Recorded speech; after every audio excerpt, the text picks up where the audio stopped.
think Haskayne was the first place that I really learned the value of working together as a team outside of, sports in a business context.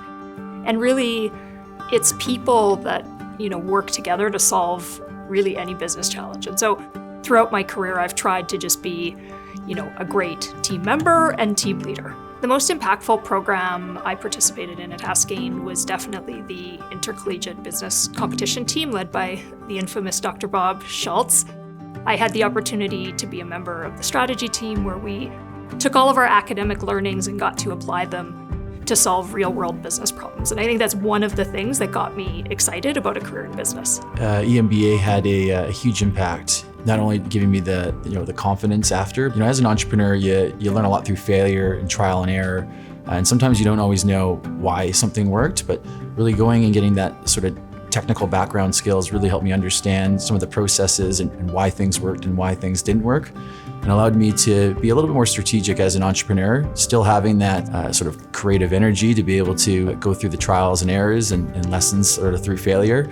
But having the MBA really helped me kind of understand the whys and understand the outcomes a little bit more. The Haskayne School of Business has been phenomenal in terms of giving me a foundation of leadership and confidence to really go out into the business world and frankly grow into the community and contribute, leadership lessons that I learned at the school. Don't be afraid to just take a chance or take a risk. Certainly I was one of those students that had my life or career plotted out for me, and at one point in time decided, hey, I can always go back to what I know, but if I get an opportunity to do something new, I may not get that again. So don't be afraid to take a risk and do something outside your comfort zone. Focus on your people skills. I've always believed that your EQ is more important than your IQ, and I think that's even more true in the world that we live in today with artificial intelligence.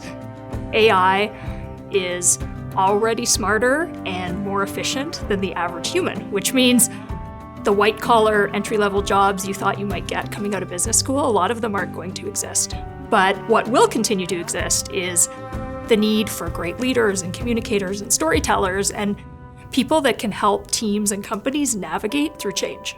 I was lucky enough to have some great mentors, throughout my career and throughout my life, and I'm just very passionate about giving back, and I hope I can give the same opportunity to the next generation or people that are going through the MBA or through Haskayne right now that I got when I was early on in my career as well. My first business that I opened was a marketing company that focused on charities and foundations that were helping kids in third world countries, and so the bigger that my business grew, the more children that we were able to help, the more funds we were able to raise, and that was just a real big passion for me to be able to give back, but also grow my career at the same time, and just trying to really turn things around. So I was about having personal and professional growth pretty much at all costs. All the individuals over the years that I worked with that didn't realize that they had this leadership spark, and you had to push them. Basically pushing people, pushing them to fly, pushing them to the edge.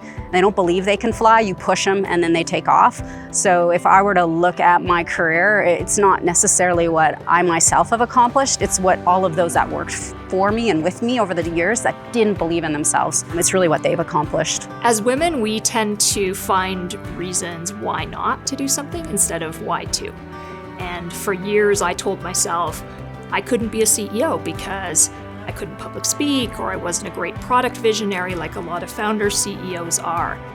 And the truth is, you can overcome any perceived weakness that you have as long as you're willing to get uncomfortable and put some effort into it. And so I hope that my story inspires other women to take the plunge and go after CEO roles or other senior roles that previously they would have held themselves back from. I hope to impact as many people's lives as possible. I've said this to my kids, but I hope to show not only my kids but everybody else that an ordinary person can do extraordinary things.